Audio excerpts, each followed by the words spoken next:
Hello and welcome to Spotlight by Amazing Workplaces. Spotlight puts into focus established names in the corporate as well as the business world, both leaders as well as entrepreneurs, to engage with them in conversations about how they impact their organizations as well as the community through their endeavors.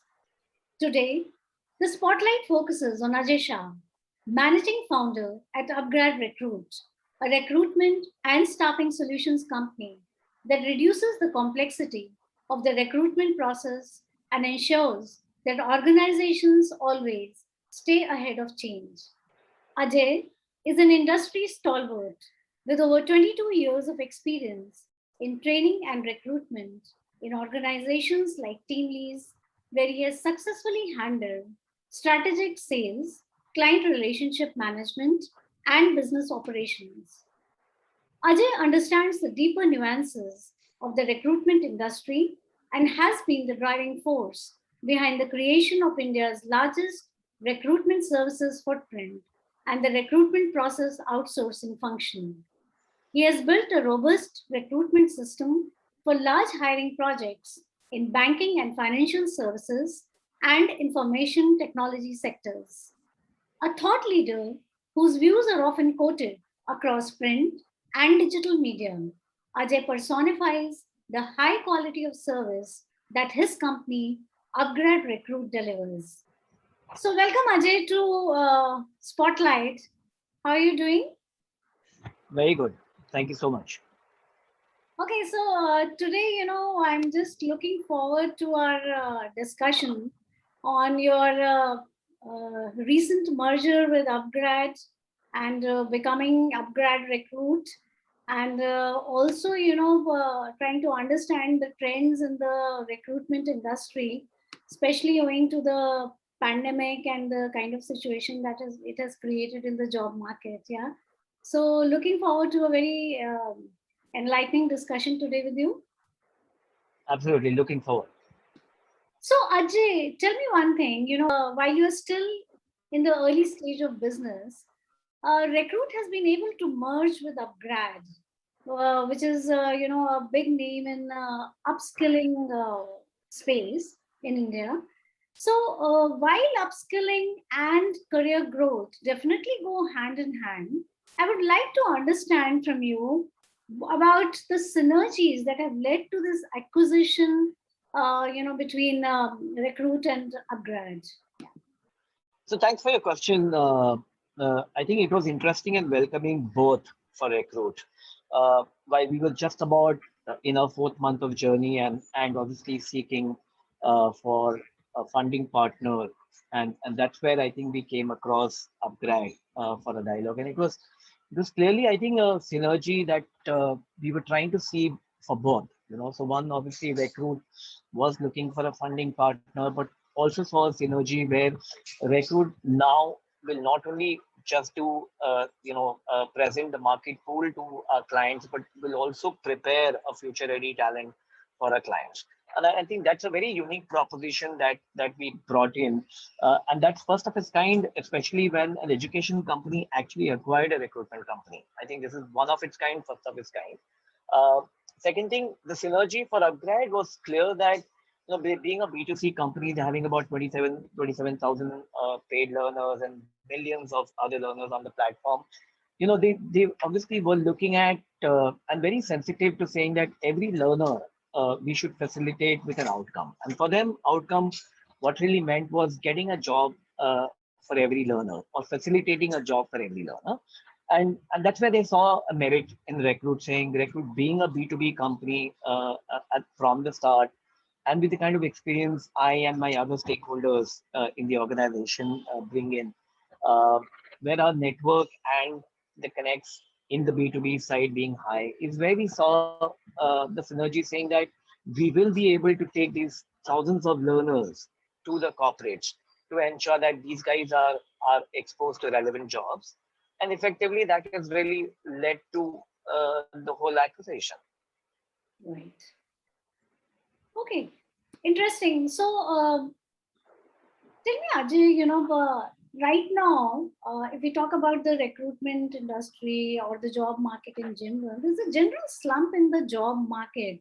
You know, in fact, the slump has been observed even before the pandemic hit us. And since then, millions of jobs have been lost.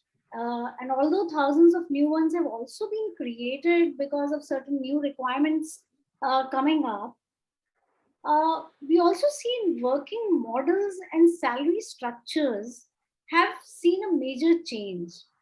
Now, according to you, how has the hiring landscape changed in the past 1 year as a result of these changes? So, I would like to understand, especially for the sake of our viewers, how this hiring landscape has changed, and what are the things that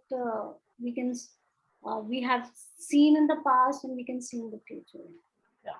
I think I'll keep this conversation specific to white collar and formal employment sector.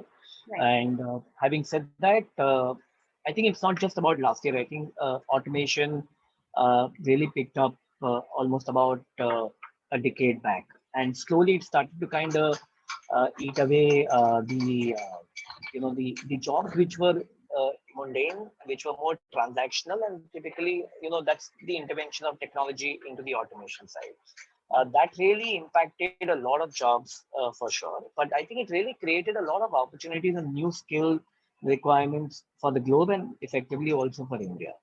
Uh, we've seen banking sector moving to digital banking. We've seen the factories moving to automation. We've seen farm moving to machinery.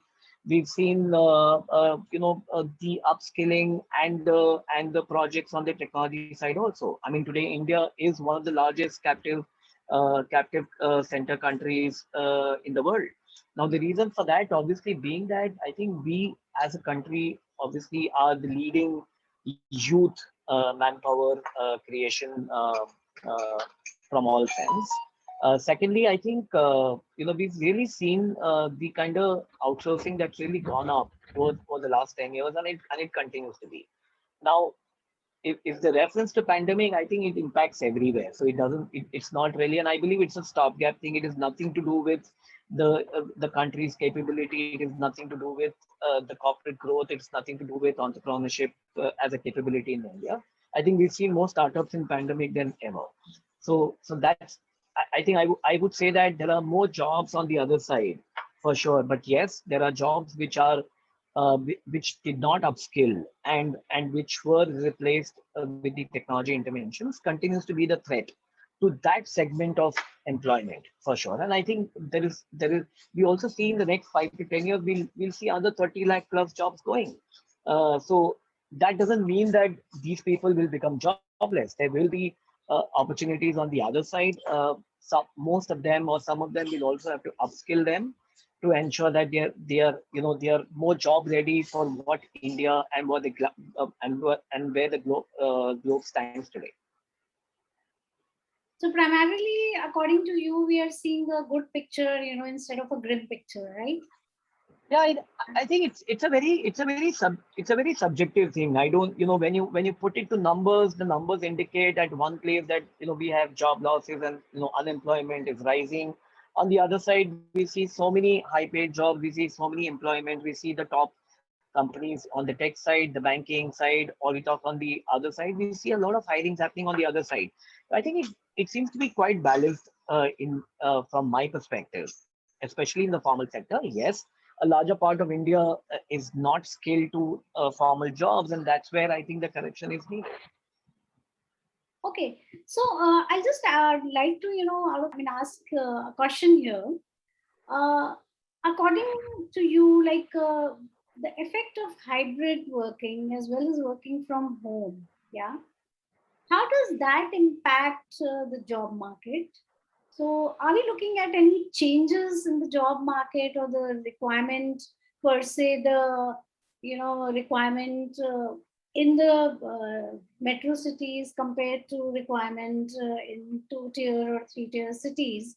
Are we looking at a change, some kind of a change in that space? So I think the benefit that I see that also comes down to town B and town C, because I think with the incoming of work from home, I think people from Town B and Town C now seems to have access to jobs in metro, and they really need not be resident or physical to the metro, but they can actually operate out of their own town, and that's a talent exposure that comes to the corporate India at this point in time. So I think it's a lot of pro that I see here from a work from home or a hybrid work culture, because it has a cost benefit, it has a benefit of access, which means it clearly defies the demography in India. So you can have a talent at any place in India, but actually work for you, and and and and that's really a pro to any organization at this point. Thanks, Ajay, for sharing your ideas with us on this. So, just I was just thinking that even I mean, it's not just the Indian companies that have access to the tier two and tier three cities. Now it's the entire globe which has access to them, and vice versa. So I believe you're referring to largely opportunities in the gig side, or very project driven opportunities which are also coming from the globe now. Yeah, So while they may not want to set up a full fledged captive or a office in India, but they can actually use talent from India yeah.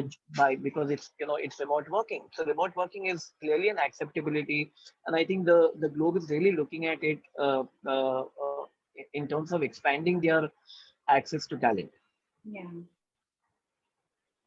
right. Great, Ajay. So, Ajay, we just mentioned about the gig economy and how the talent market is has changed and changed for the better. Because a lot of we see a lot of scope in what's happening right now. So, in the present scenario, tell me one thing. Since in the job market, the focus has largely shifted to learning and development and upskilling, like you just mentioned. Um, and it's if we say upskilling is actually an important factor in hiring as well, right now. So how would you explain that in today's context? So what's happening right now? How do you like kind of connect upskilling to the job market and the current basically the current situation of the job market?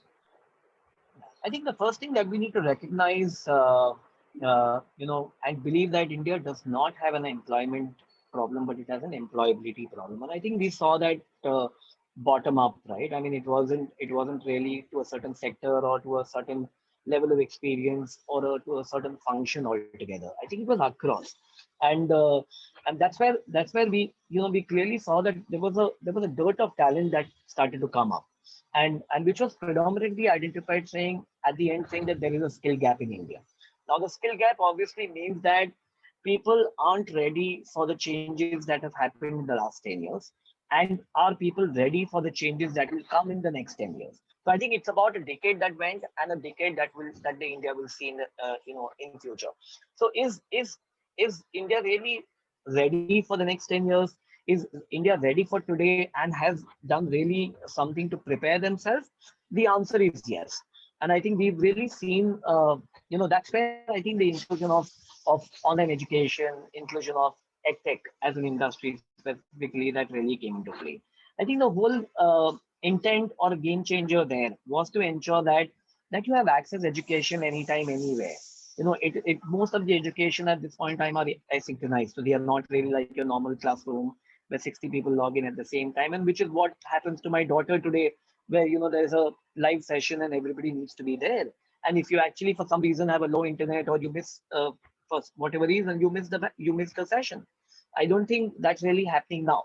So I think the ease of access to education, the the having actually a digital access to any skill is something which is really looked up at this point in time, and that's clearly identified from the millions and millions of people who are now on any or the other platform, to ensure that they are taking up skill up programs, upskilling programs or a skill up program, to ensure either they're looking.